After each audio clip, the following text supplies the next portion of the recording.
Greetings, denizens of the night, and welcome to Fangs After Dark.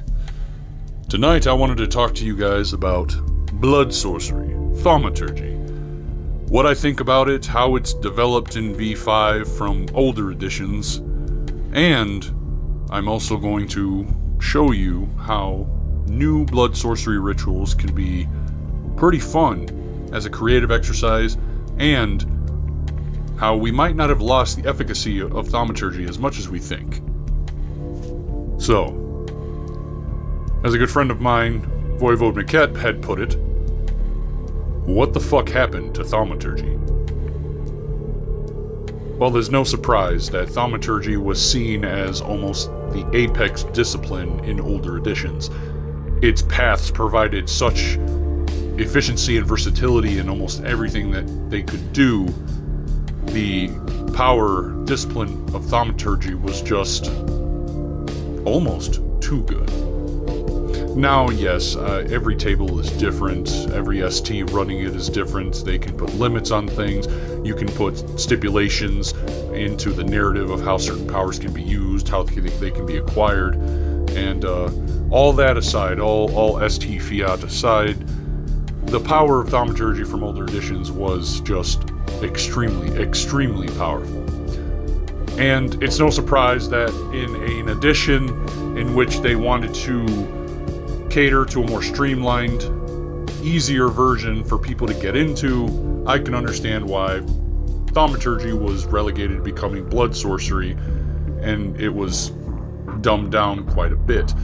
Initially, I was not happy about this change. I really liked old Thaumaturgy. I thought Thaumaturgy really defined Clan Tremere, and I know in V5 they were wanting to switch the philosophy of clans being kind of identified by the powers they had and more about their banes. I think that certain clans, the abilities that they were able to use really were a major part of their identity. Tremere being one of the biggest examples. The Tremere were powerful and stayed alive after the inception of becoming a vampire clan, specifically because of their ability to utilize blood in their magics, to come up with Thaumaturgy. That is one of the major reasons why they were able to survive and make themselves a powerhouse in the Camarilla. So to remove that and claim that it doesn't define the clan, I think is objectively untrue to a point, but I can also understand why they chose to go down this road of philosophy for game design. And as far as aesthetics for the new Blood Sorcery goes, I actually think that the way they set it up fits the horror-centric style of Vampire the Masquerade more than old school Thaumaturgy does.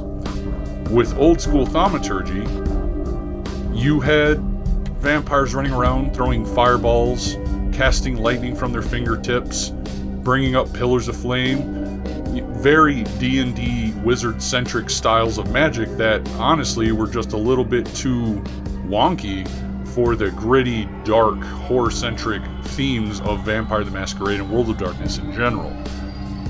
The new Blood Sorcery system that they have in place relegates a lot of the efficacy and versatility of Blood Sorcery and Thaumaturgy into rituals, which to me is a more visceral way to represent blood magic, and it feels more vampire-y, if you know what I mean.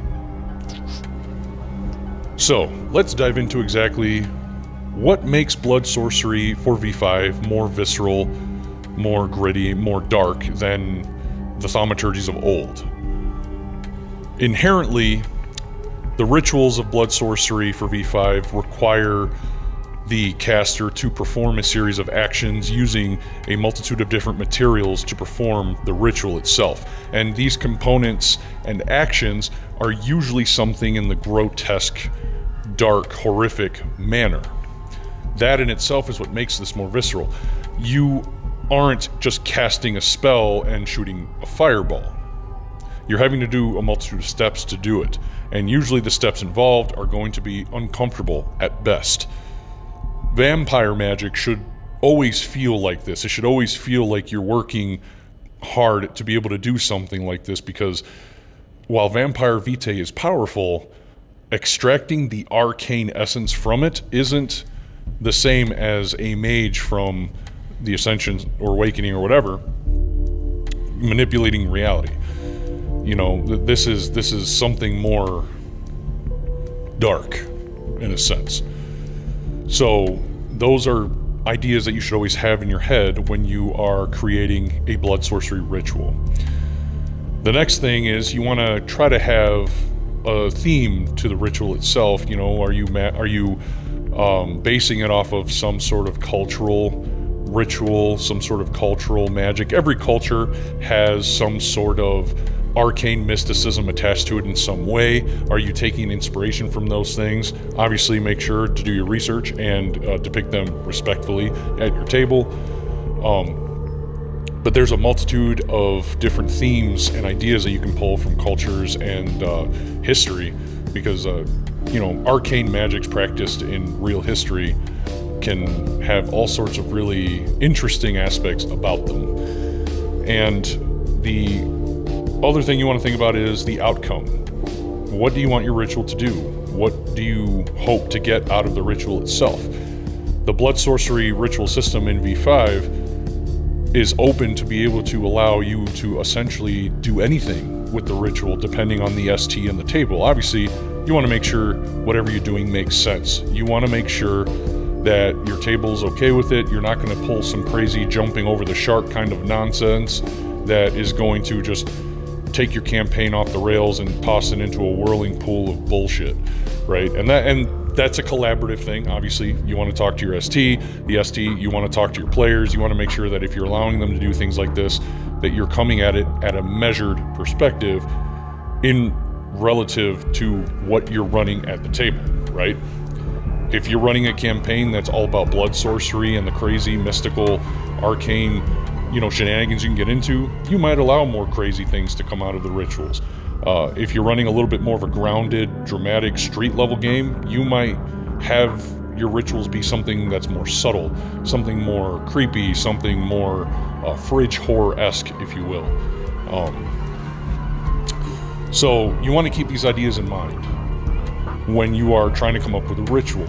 Obviously, the blood sorcery discipline in itself has Path of Blood from older Thaumaturgy and Quietus from you know, older systems kind of mixed in there, and you'll always have that. You'll always have those specific powers that you can just use at a whim with the discipline, but the real creativeness comes from the rituals.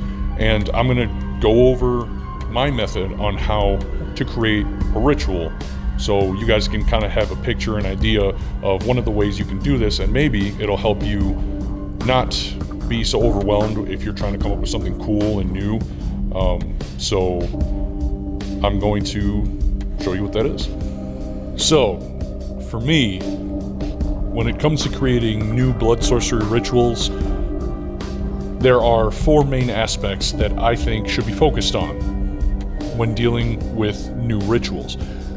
Now, you can always go to other older materials in older versions of Vampire the Masquerade and pull out some thaumaturgical powers from different paths, and most of that information that you'll need to create a ritual for it is already there, which is an exceedingly good idea, in my opinion, because there were a lot of cool powers back then, and turning them into rituals really isn't that hard since you already have most of the information, right?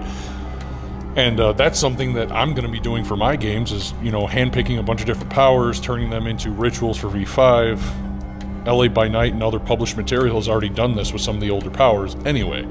So if that's going to be easy for you, then go right ahead, because that's, I mean, I'm going to fucking do it. So, you know, hell yeah, go for it. But I also like making stuff up completely, you know, fresh. And when it comes to creating fresh new rituals, you need a little bit of a structure and a process that you're going to go through. For me, I focus on 4 big aspects: the outcome, the theme, the process, and the components. All of these 4 things create the ritual, right? I personally like to start with the outcome. If you come up with the destination for the ritual, going backwards and creating the path to the very beginning is way, way, way, way more fucking simple. It's kind of like how a narrator or a writer, author will come up with the ending for a story and then work their way backwards to create the story leading to the ending, so that way they don't write anything that doesn't make sense or leave too many plot holes open or things like that, right? Same concept. So you want to come up with the outcome. What is this ritual going to do? From that point, you then want to come up with the theme of the ritual. Once you know what the ritual does, you should have kind of an idea of the theme of that kind of ritual. Like, is this going to be a ritual that is based off of some sort of cultural, mystical art? Because cultures all over the world have ties to all sorts of mystical, arcane practices. Do your research on those, represent them respectfully, make sure your players are cool with it, that kind of thing, obviously. Is it going to have that kind of theme? Are you just going with a sort of feeling that you want to get from the ritual?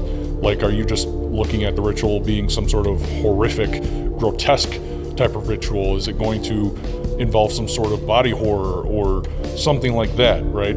And I just want to point out that blood sorcery in itself can be a theme, right?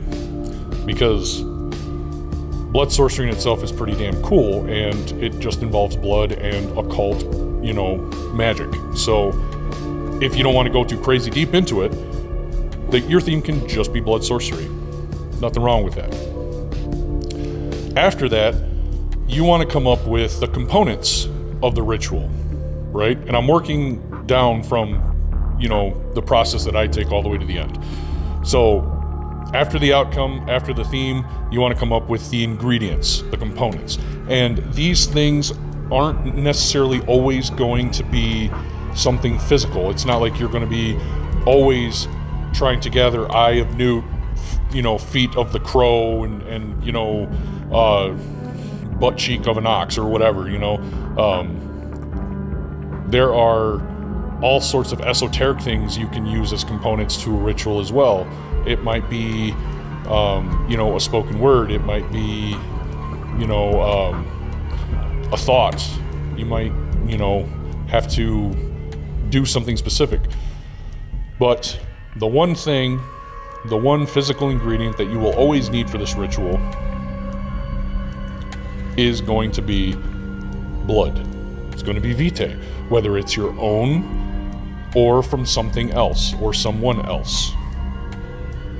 It's blood sorcery. Obviously, you're going to need fucking blood, right? Always keep that in mind. After that, after you figure out your components, then you want to figure out the process.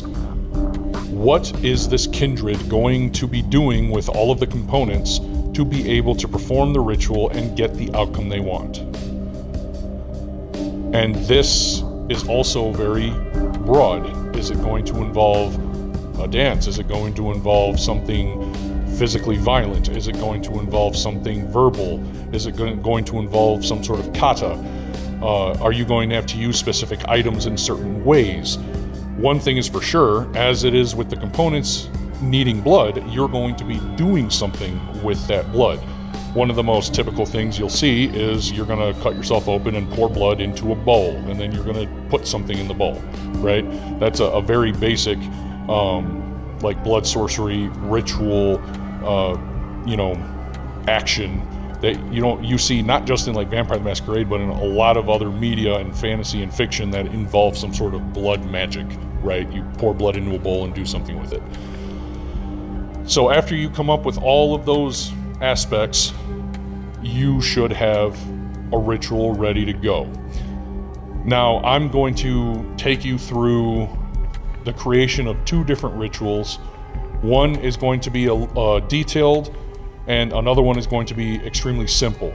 Detailed in the fact of like coming up with like the theme and getting really creative with the components and the actions and things like that, and then the simple one just being kind of like, all right, I want this really quick thing to happen, and the ritual itself is going to be very simple and fast, but it's going to be a ritual nonetheless. Okay, so the detailed ritual is a ritual that I call Aperta Ajna, and I will explain what that name means after I go through the process of making the ritual. By that point, you probably might already know, but that is what I call the ritual. So, like I stated earlier, I like to work backwards. So I'm going to come up with the outcome of this ritual. What is the result of the ritual? The result of this ritual, mechanically and narratively, is I want to give the kindred who performs the ritual a greater sense of perception. I want them to be able to perceive more than they can on their own using the ritual.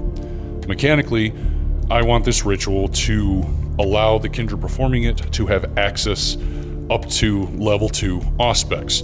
Either that is using a combination of both level 1 powers, or a level 1 power and the second level power.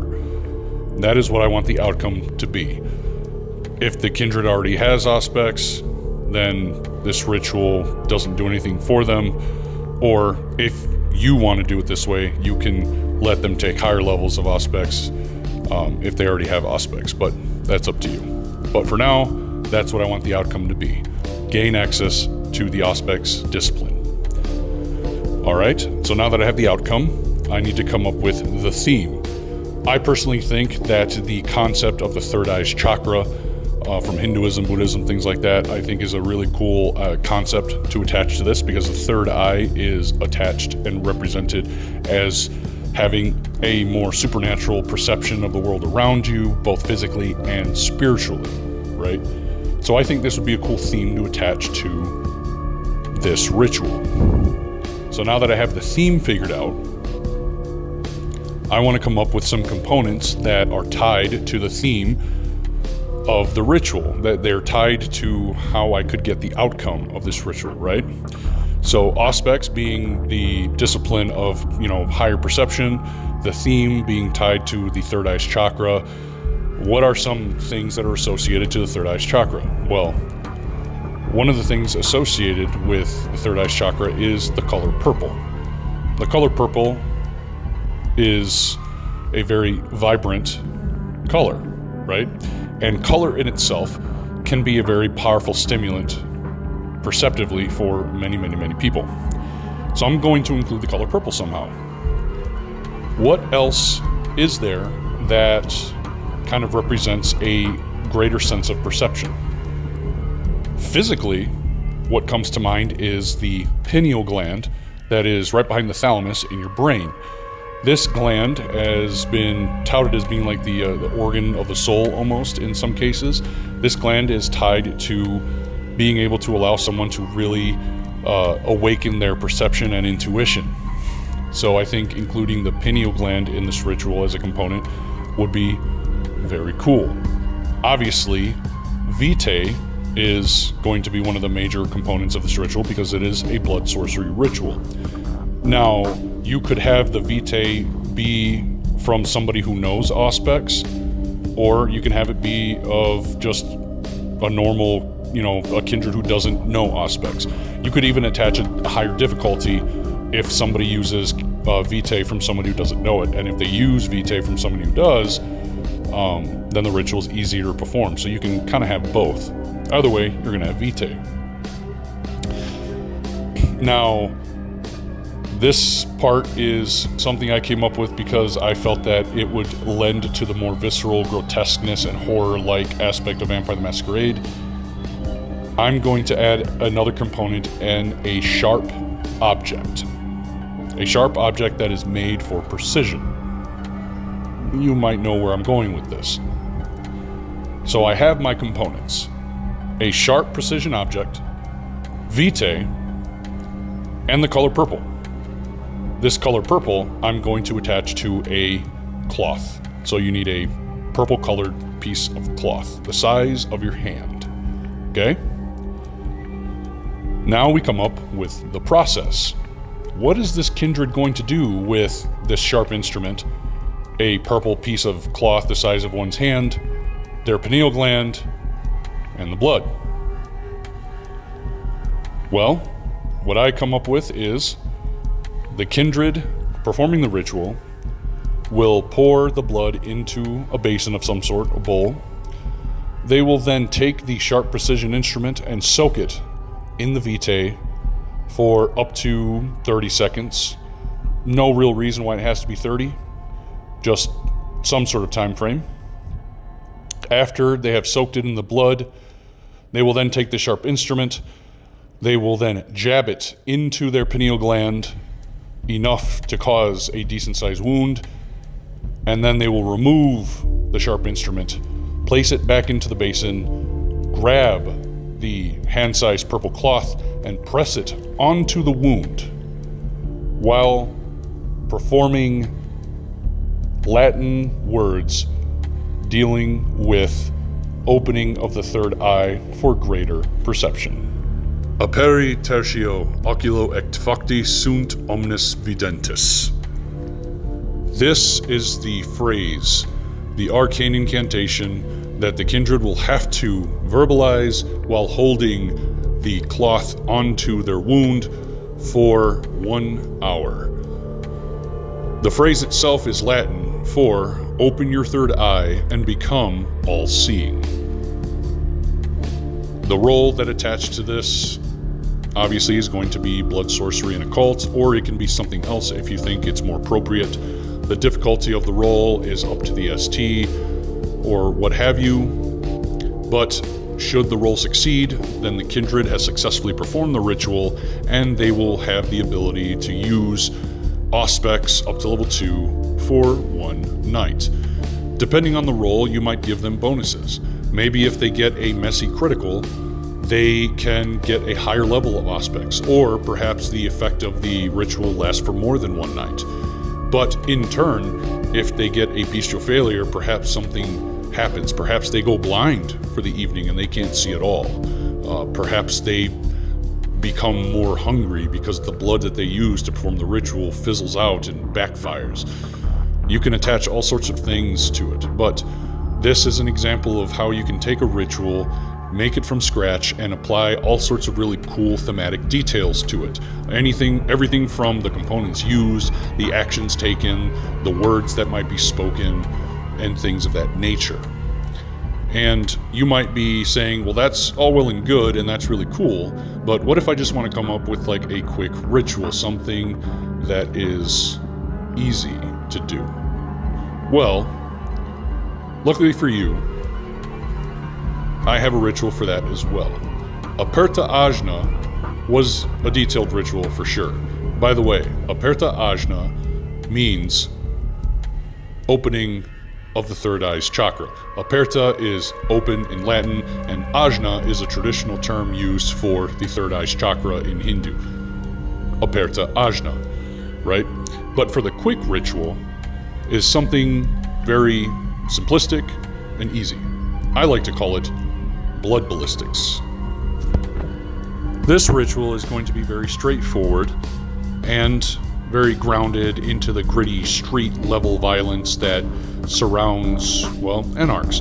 I envision this ritual belonging to the repertoire of an anarch Tremere who seems to be getting down and dirty and is always getting caught up in some sort of street violence with his coterie mates, right? And the outcome that I want for this on a broad spectrum is they want their bullets to do more damage against the people that they shoot, right? That's pretty broad, but it's simple. Mechanically, I'm going to say that I want these bullets to do an extra flat damage, pierces armor, and pierces cover on top of that. It's a very powerful ritual that allows very basic ammunition, like 9mm, to become a lot more useful and a lot more precise and a lot more deadly, right?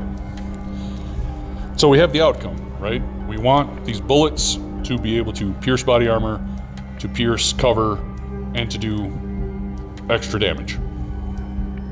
How is this ritual going to be performed? What are the components? The theme that I'm going to go with this is just a simple Blood Sorcery theme.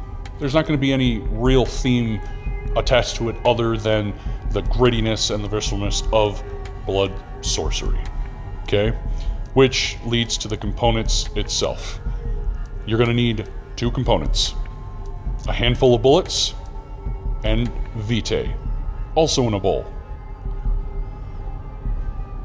Then you have the process.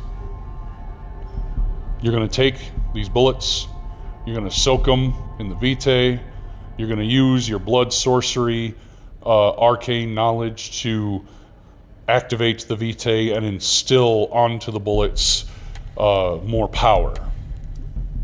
You're going to make your Blood Sorcery roll, and if you should succeed, by the end of it, all the blood in the basin that you poured into will be used up, and all the bullets that you had put in there will be encased in this crimson sheen.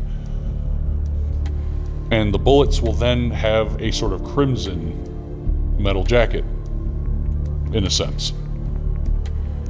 And then you can use these bullets in whatever gun they're supposed to go into, and when you shoot them, they're going to pack way more of a punch. Very simple, right? And very straightforward. And that ritual in itself, you can say just takes like, you know, a minute to perform. Nothing crazy, nothing too out there. Very street level, very kind of like, you know, street gang, magic street gang kind of a situation. So it kind of has a little bit of a theme to it in its own right, but there's not a theme specifically attached to the ritual itself. And you can also add details to this if you want it to be a little bit more detailed. So let's say that you, like in the Aperta Ajna ritual where I said you can use blood of somebody that knows aspects or not. In this case, you could use vitae of somebody that may know potence, because you want those bullets to pack more of a punch. But